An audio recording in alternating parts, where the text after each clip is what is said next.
Bwana Yesu asifiwe. Hii ni Mkombozi TV, jukwaa la wainjilisti.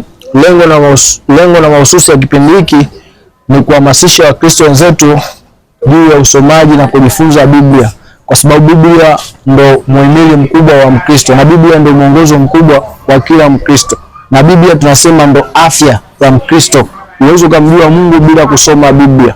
Basi kama kawaida, leo nimepita mitaa fulani hivi, nimekutana na dadangu hapa ambaye na yeye pia atajitambulisha majina yake, alafu pia atatuambia yeye ni wa dini gani au wazehebu gani, kwa sababu naona hapa ana rozari, maana yake ni kwamba huyu ni Mkristo. Kwa hiyo nitampa nafasi, atajitambulisha na atasema yeye anasali wapi. Baada hapo nitamuuliza maswali yangu matatu. Dada, karibu. Asante. Jisikie huru, jisikie amani.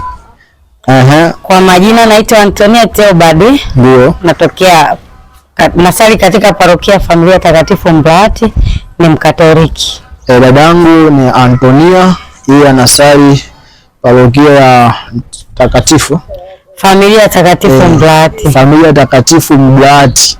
Ni Roman Catholic dada. Sasa labda na maswali yangu matatu kuhusu Biblia. Unasomaga kidogo? Kiasi, sio vile sana. Sio vile sana. Basi mimi na maswali mepesi sana yanayohusiana na Biblia.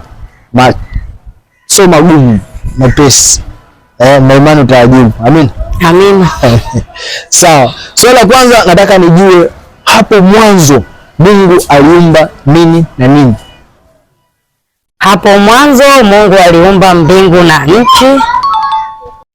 Kisha inatosha. Nitaka vitu viwili. Hapo mwanzo Mungu aliumba mbingu na nchi.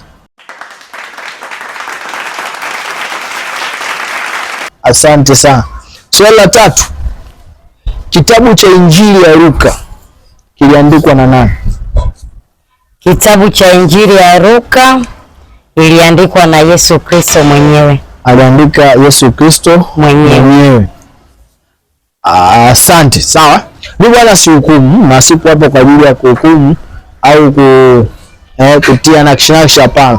Nataka wewe ambaye unaangalia channel hii ya Mkombozi TV uangalie dada majibu anayojibu. Kama yako sahihi basi mpongeze, na kama sio sahihi basi wewe utaweka jibu sahihi. Basi tuenda swali namba 3. Swali namba 3, nataka nijue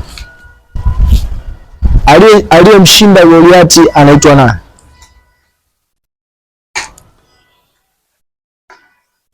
Aliyemshinda Goliati anaitwa nani?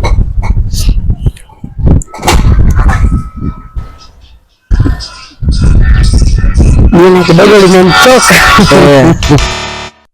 Dada anasema kwenye swali la aliyemshinda, ambayo ni swali namba 3, aliyomshinda Goliati,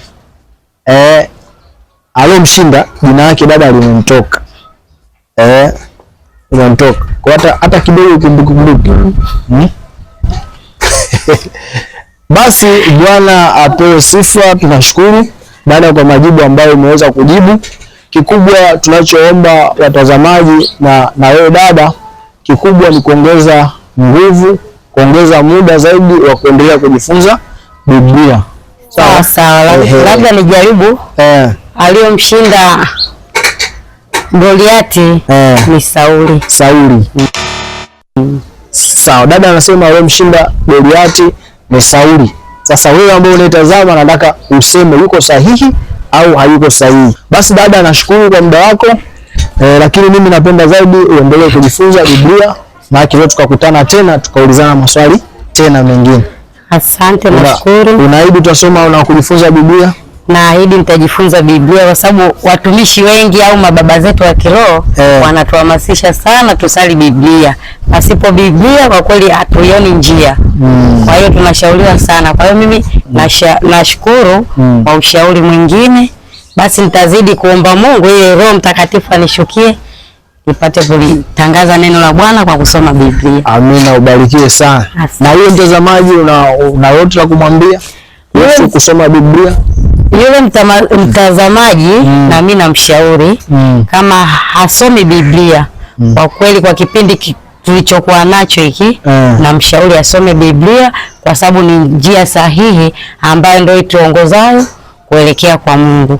Pasipo Biblia ni kama tunatwanga maji kwenye kinu pasipo faida.